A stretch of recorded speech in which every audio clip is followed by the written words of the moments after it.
CRTV News, ici, toute l'info.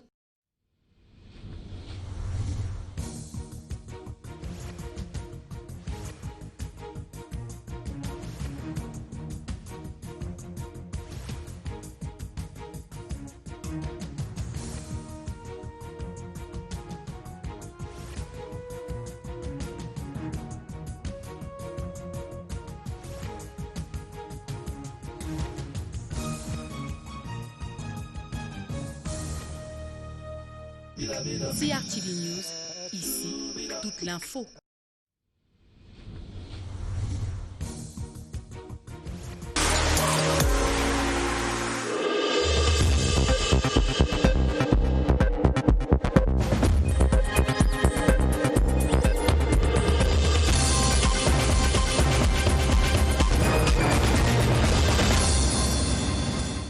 Mesdames, Messieurs, bonsoir. Voici les titres du journal.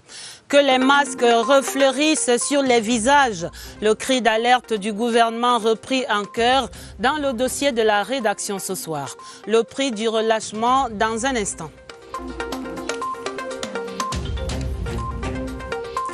Que la lumière soit Garoua bientôt illuminée sans délestage grâce à l'annonce de 23 MW en cours d'envoi vers le réseau interconnecté Nord. L'opération est à vivre dans ce 20h30.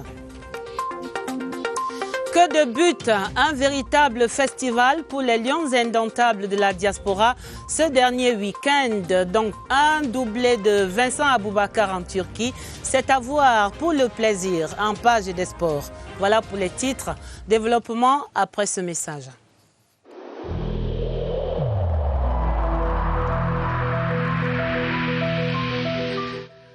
Le port du masque dans l'espace public restera obligatoire jusqu'à nouvel ordre.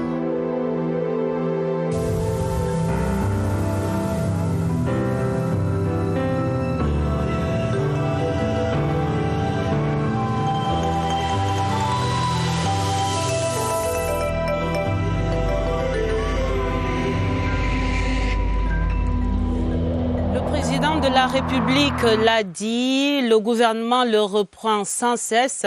Actionnons donc encore ce soir cette sonnette d'alarme contre le Covid-19. Le port du masque est obligatoire et la deuxième vague de contamination préoccupe toute la planète. La courbe des infections et le taux de létalité remontent progressivement au Cameroun, mais rien n'y fait. Les messages d'alerte du gouvernement semblent laisser la population dans une quasi-indifférence. Les mesures barrières sont pratiquement oubliées. Un relâchement hautement mortel. Les constats à Yaoundé, Barbara Padjama. Un robinet assoiffé, bon à pomper l'air. Par rapport au début de la lutte, leur temps de gloire est passé. Dans cette école primaire, les gestes élémentaires enseignés par le gouvernement comptent déjà des heures d'absence. Qui accusé? Il y a un art, c'est cassé. On avait 6 dans notre groupe. Chaque 2 classes, là, un seau avec des savons. Mais on a vu que les enfants sont cassés. Les enseignants crient après les ressources pour s'ajuster. Pour eux, les parents doivent aussi remplir leur fiche de présence. Sur peut-être 70 élèves ou 60, il n'y a même plus 20 qui ont les masques. Et les parents sont aussi fatigués d'acheter 300 francs chaque jour, 200 francs chaque jour. Ce n'est pas facile, les élèves sont négligents. Dans la rue, c'est un défilé d'incivisme et de total relâchement. Devant la caméra, on joue au donneur de leçons. Les masques tombés sont tout de suite relevés. Monstraillés en traversant incognito des points de lavage des mains. Juste quelques têtes isolées sont masquées. Nous constatons un vrai relâchement. Il faudrait que les gens prennent conscience qu'effectivement, nous devons continuer, n'est-ce pas, à respecter les mesures barrières. La distanciation a été noyée dans les bains de foule. Ils disent être fatigués de s'aligner, oubliant que le Covid-19, lui, n'est pas fatigué de contaminer. Fatale négligence parce que le Covid-19 reste présent dans notre environnement de vie. Les malades aujourd'hui guéris peuvent en témoigner et ils disent la virulence de ce coronavirus, même après la guérison, on observe des séquelles extrêmement douloureuses et même handicapante. Voici la vie très difficile après le Covid-19. C'est un reportage de Elvire Angéline Ebalé. Lorsque le coronavirus n'a pas réussi à les amener dans l'au-delà, la pandémie laisse à ceux qui lui ont échappé des souvenirs inoubliables. Nous avons des patients qui ont des toux chroniques qui persistent. Ces patients sont tellement stressés, anxieux et se demandent est-ce que ce n'est pas un Covid qui persiste jusqu'à présent. J'ai une autre patiente qui a des douleurs thoraciques chez qui on a mis en évidence une péricardite, mais chez elle, cette péricardite, on avait incriminé plutôt une molécule en fait. Nous recevons de plus en plus de cas positifs et ces patients sont nerveux. Ils se disent je ne veux pas revivre la même situation que j'ai eue dans le passé. À ces vies bouleversées s'imposent des défis quotidiens. Et ces patients, lorsque nous les recevons, ça dépend de chacun. Et il y en a que l'on arrive à juste les conseiller, leur faire accepter la situation et prévenir. Leur demander de respecter les mesures barrières parce que s'ils ont été infectés une fois, ils peuvent être infectés une deuxième, une troisième ou une quatrième fois. Ils essayent de renforcer surtout leur système immunitaire. Psychologiquement, ils sont beaucoup plus... ils acceptent plus. Des compléments de vie pour éviter de retomber dans les griffes de cet ennemi planétaire. Et nous passons à l'enquête du soir. Nous vous amenons sur les pistes du projet de construction de l'usine de production du bitume au Cameroun. Rappelez-vous, l'idée était évoquée au conseil de cabinet du 23 mai 2019, en même temps que celle de la production massive des agrégats, des options évoquées pour réduire le coût des travaux routiers. Où en est-on plus d'une année après ces résolutions? Voici des réponses dans cette enquête de Rodrigue Bertrand-Thionon. Le projet de construction d'une usine de bitume a déjà franchi l'étape de l'appel à manifestation d'intérêt et les 9 offres reçues sont en cours d'analyse. Elle ne fonctionnera pas avec le pétrole camerounais, très pauvre en asphalte, qui sert à la production du bitume. 30% seulement, alors qu'un taux minimal de 50% est nécessaire. Et il faudra donc importer l'asphalte des pays dont le brut en est très bien doté, comme le Venezuela. D'où l'option d'explorer d'autres produits stabilisés et de revêtements innovants tels que les déchets plastiques. L'ingénieur de l'État a évangélisé sur le sujet le patronat camerounais vendredi dernier. Je voudrais que le secteur privé, notamment les membres du GICAM, s'organisent à disponibiliser sur le marché national ces matériaux qui ont été agréés pour que nous puissions prolonger la durée de vie des routes en terre, que nous puissions les stabiliser d'une part, et que d'autre part le secteur privé s'organise aussi pour que nous puissions trouver une sorte de substitut de bitume pour continuer à revêtir nos routes. La production locale du bitume et des granulats contribuera à la réduction des coûts des travaux d'infrastructure, à la création d'emplois et à l'amélioration de la balance commerciale. En politique, les élections régionales sont à l'horizon et le directeur général des élections, qui a l'honneur d'inviter les observateurs nationaux et internationaux accrédités pour ces scrutins du 6 décembre 2020 à une réunion d'information sur l'état des préparatifs de ces élections régionales. Ce sera cette semaine, mercredi 2 décembre 2020, au cercle municipal de Yaoundé à 11h précises. Le communiqué est signé par le directeur général Éric Essoussé. À l'Assemblée nationale, on vit la suite de l'oral des ministres devant la Commission des finances et du budget. Faisons donc le point ce soir pour le débat du jour animé par le passage de 7 membres du gouvernement. C'est dans ce reportage de Pulchéri Athé. Le ministre du Commerce a ouvert le bal des auditions ce lundi. Luc Magloire Bagatana défendait une dotation budgétaire de 7 milliards 486 millions de francs CFA. Nos provisions portent sur un environnement amélioré, une certaine revitalisation du multilatéralisme. Nous allons vivre l'opérationnalisation à compter du 1er janvier 2021. De la zone de libre-échange continentale africaine. Le projet de budget du ministère de l'Habitat et du Développement urbain s'élève à 124 milliards 843 millions de francs CFA. Nous avons défendu les priorités d'achèvement de projets de première génération, la poursuite des logements sociaux chers au chef de l'État, mais également la poursuite de la construction des draps. Autre passage devant la commission Ayayi, c'est celui du ministre de l'Élevage, des Pêches et des Industries animales. Dr Taïga sollicite une allocation budgétaire de 41 531 886 000 francs CFA. De ce montant sera défalquée la somme de 3 300 millions de francs CFA au profit des collectivités territoriales décentralisées.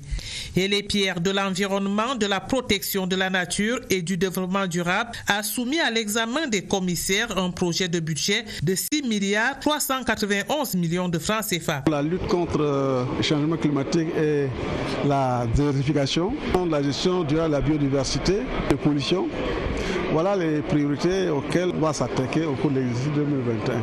Avec un projet de budget de 86 955 millions de francs CFA, le ministre de l'Agriculture et du Développement rural ambitionne d'améliorer la production. L'une des missions du ministère de l'Agriculture et du Développement rural, c'est d'assurer la sécurité alimentaire des populations. La suite des auditions, c'est avec le passage du ministre des Travaux publics et le ministre des Petites et Moyennes Entreprises. La suite du journal dans le septentrion avec cette bonne nouvelle pour les deux capitales, Garoua et Ngaoundéré, capitale régionale du Nord et de la Damawa, des cités bientôt illuminées à souhait grâce à 23 groupes électrogènes de 23 MW. Ces équipements sont en cours de démantèlement à la centrale thermique de Ahala, c'est non loin de Yaoundé. Au terme de cette opération entamée ce lundi, le déficit énergétique dans ces deux cités sera pratiquement résorbé. Voyons cela avec Cyril Kingembepe.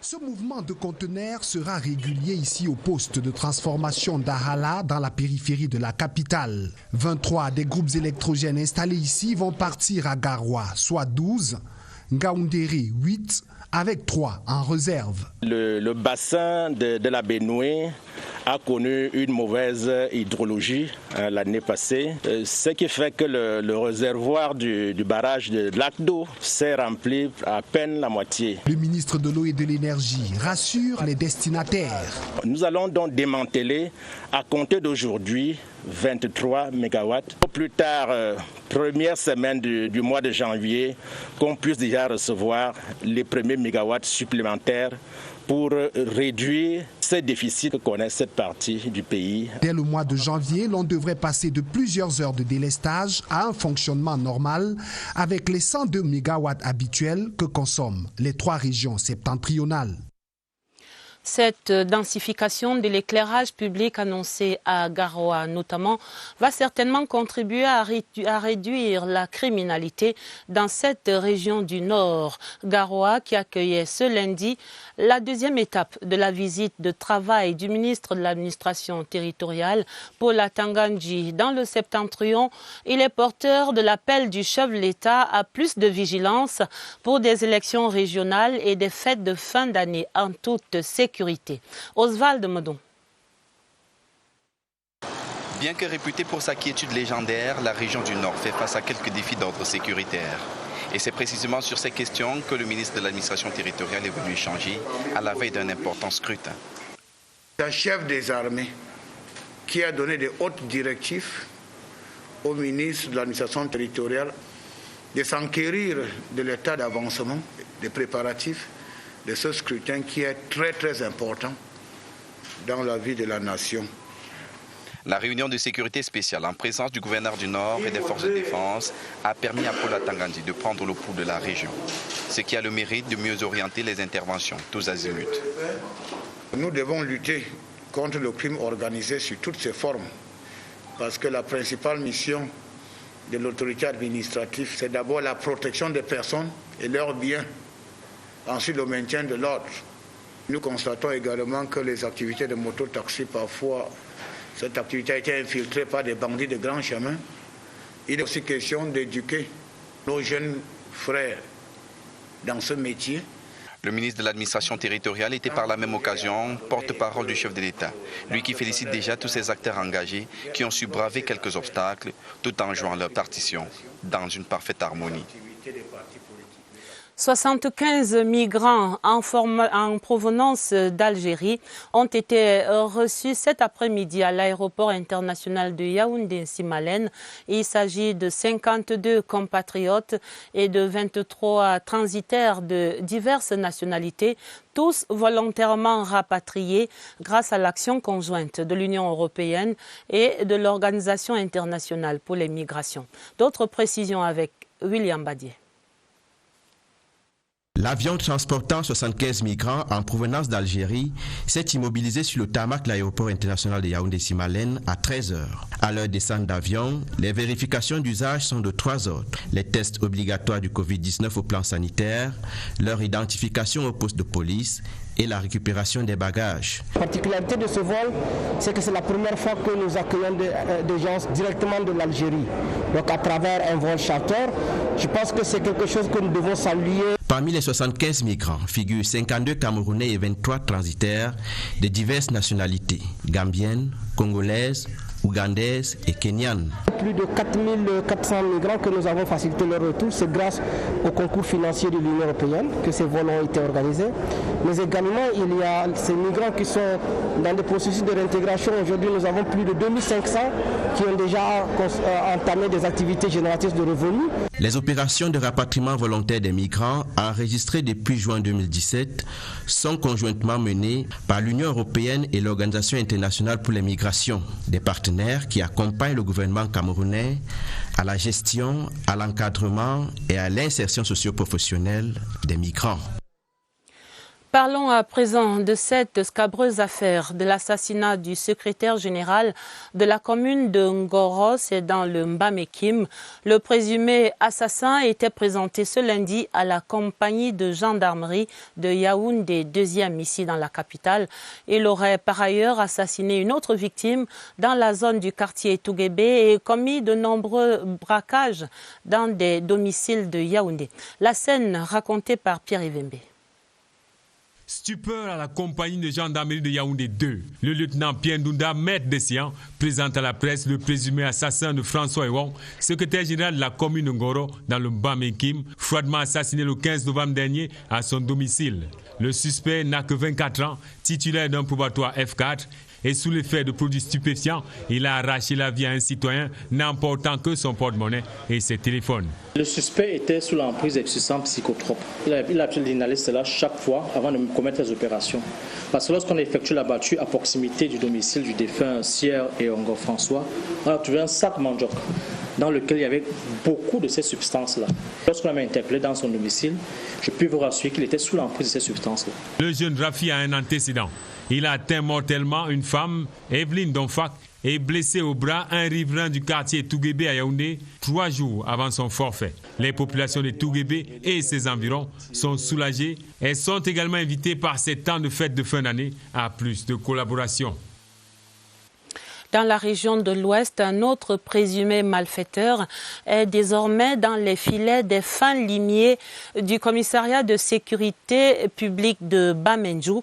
L'enquête ouverte sur des soupçons de vol de volailles va progressivement révéler que le mis en cause est en réalité cultivateur-producteur de cannabis. Nous allons à Douala pour parler culture. Le Ngondo 2020 s'annonce. La grand-messe du peuple Sawa se tient le 13 décembre. Ce sera le 2e dimanche du mois et non plus le 1er comme à l'accoutumée. Et comment donc organiser un festival dans le strict respect des mesures barrières? Voici le mode d'emploi du Ngondo en contexte de pandémie avec Rufin Kacham à Douala. Le peuple Sawa va s'adapter à la pandémie de la Covid-19 en vue d'un Ngondo 2020 qui ne soit pas un foyer de contamination. Associé aux activités de la vie politique du Cameroun, ce sera donc le 13 décembre 2020, au lieu du premier dimanche du mois de décembre, que la grand-messe de l'eau sera dite. Parmi les grands absents de cette édition, la foire du Ngondo, les visites de canton, ainsi que d'autres rendez-vous qui exigent des rassemblements. Cette année, le Ngondo fera un véritable retour aux sources. Dans ses premiers moments, tout se passait sans festivité sur un banc de sable du fleuve Vouri. On va se limiter à l'aspect religieux, l'aspect mystico-religieux du Ngondo, qui va consister en la plongée du vase sacré dans le Vouri afin de nous ramener le message des ancêtres.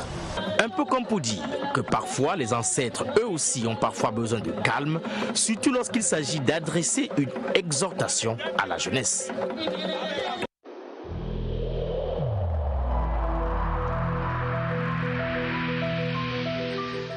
N'oublions pas que la négligence d'une seule personne peut nuire gravement à l'ensemble de la communauté.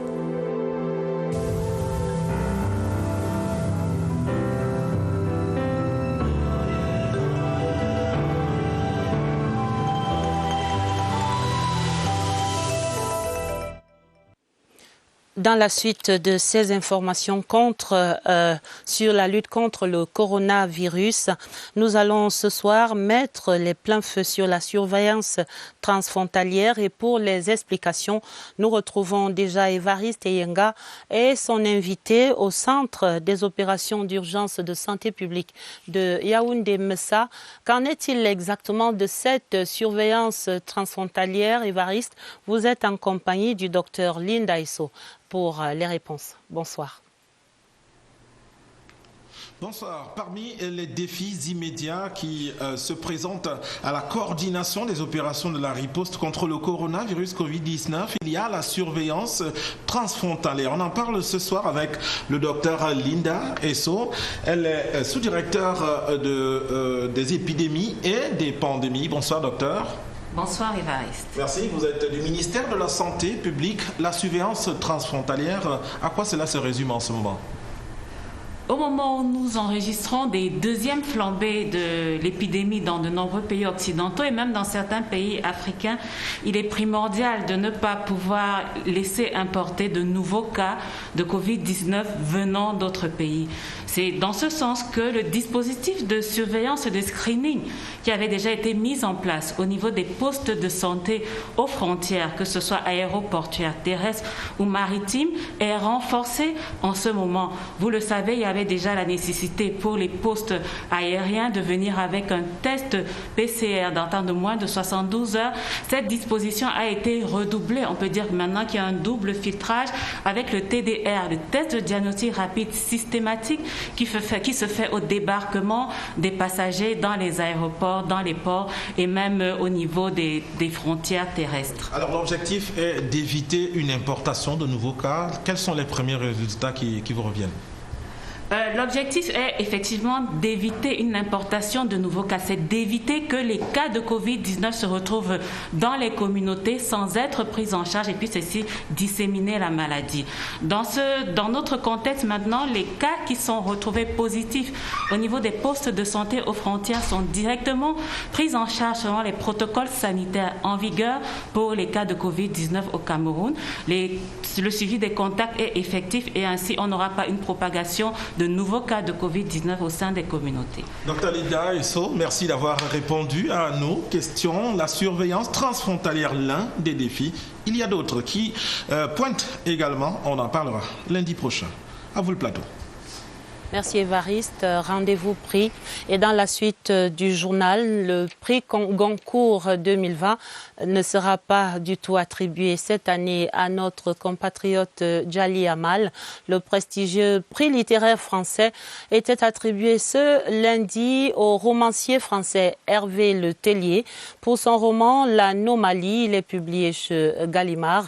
Hervé Le Tellier qui rafle dans la mise face à 3 autres finalistes, dont Djali Amadou Amal, qui concourait déjà à ce dernier carré de fin pour son roman Les Impatientes. Et notre compatriote, il faut le dire, n'aura guère démérité. En international, nous y restons pour cet exemple de fermeté et d'affirmation de la souveraineté de l'État éthiopien. L'Éthiopie qui met en déroute les séparatistes du Tigré et reprend la main dans les régions en crise. Autour d'Augustin Guizana, notre reporter, vous allez entendre ce soir des experts internationalistes qui croisent leurs avis sur ce sujet. Au bout de 3 semaines de combats entre l'armée fédérale et le Front pour la libération du peuple du Tigré, le Premier ministre Abiy Ahmed annonce que le gouvernement a repris le contrôle de la capitale Mekele. Le recours aux armes est apprécié par cet internationaliste. L'une des missions régaliennes de chaque État est d'assurer la sécurité de ses citoyens et la protection de ses frontières. Dans l'optique de mettre un terme à cette crise, des représentants de l'Union africaine ont rencontré le Premier ministre éthiopien et ont suggéré un cessez-le-feu. Une démarche de pacification qui trouve l'assentiment de ces spécialistes des questions internationales. Dans notre entendement premier de la notion de paix, prix Nobel, c'est qu'il est le conciliateur. Toutefois, les deux experts de questions internationales rejettent en bloc l'ingérence étrangère dans les affaires internes de l'Éthiopie. Ce qu'on attend des États africains, c'est pouvoir surmonter ces jeux d'intérêt. Pourquoi ne pas mobiliser les instruments que détient l'État, détenteur de la violence légitime? L'armée fédérale a donc repris le contrôle de la capitale Mekele, au nord de l'Éthiopie, et poursuit la traque des dernières poches de résistance du Front pour la libération des peuples du Tigré.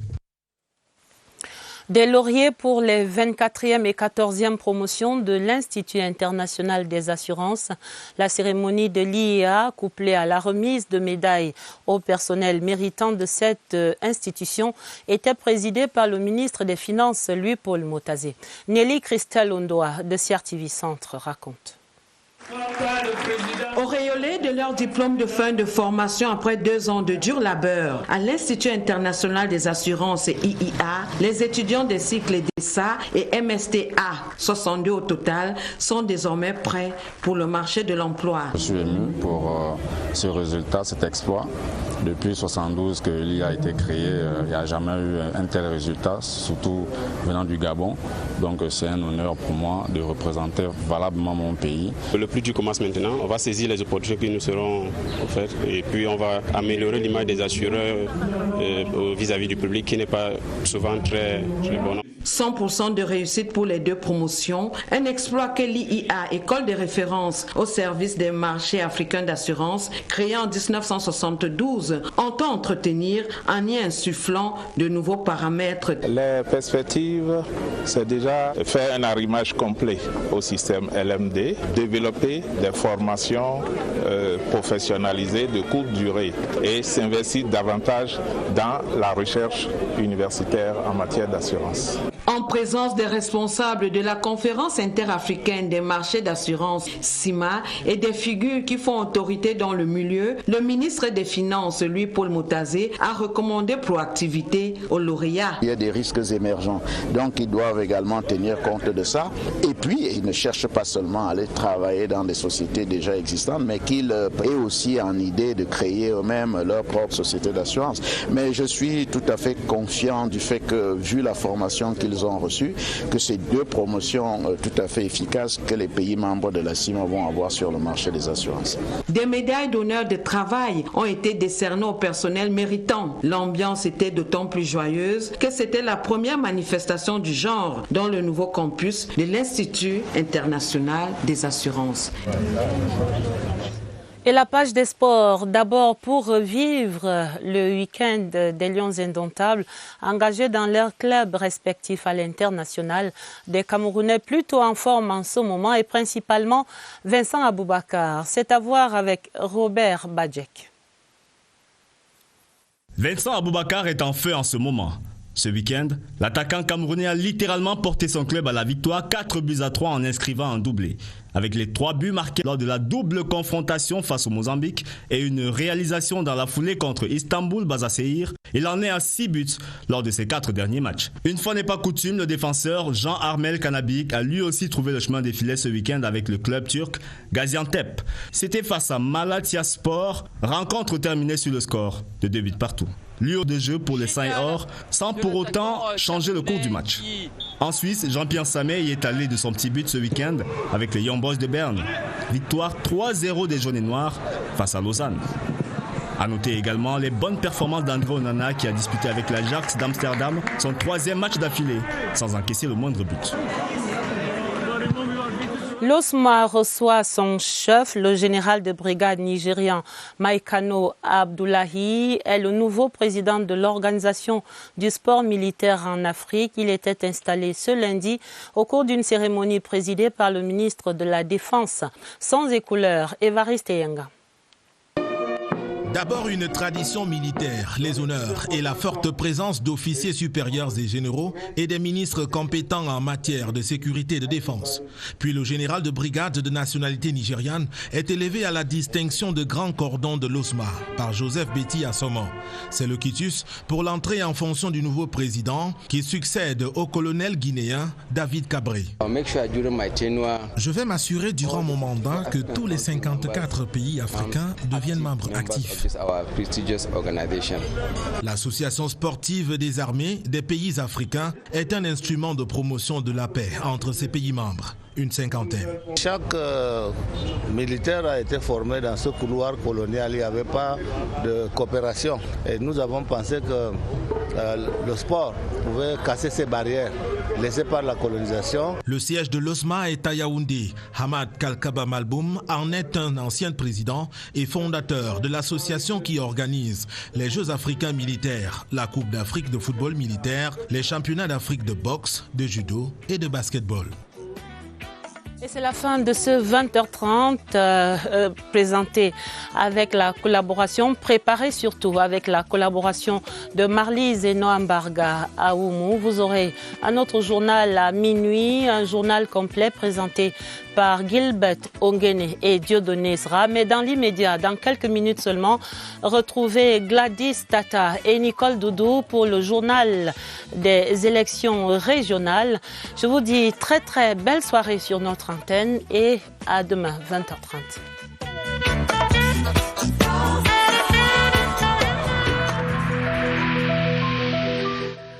Il est essentiel que les mesures qui ont été indiquées soient absolument respectées par chacun de nous.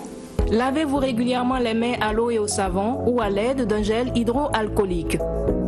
Restez à au moins 1 mètre de distance des autres personnes, surtout si elles toussent, éternuent ou ont de la fièvre. Si vous avez de la fièvre, de la toux ou des difficultés à respirer, consultez un médecin.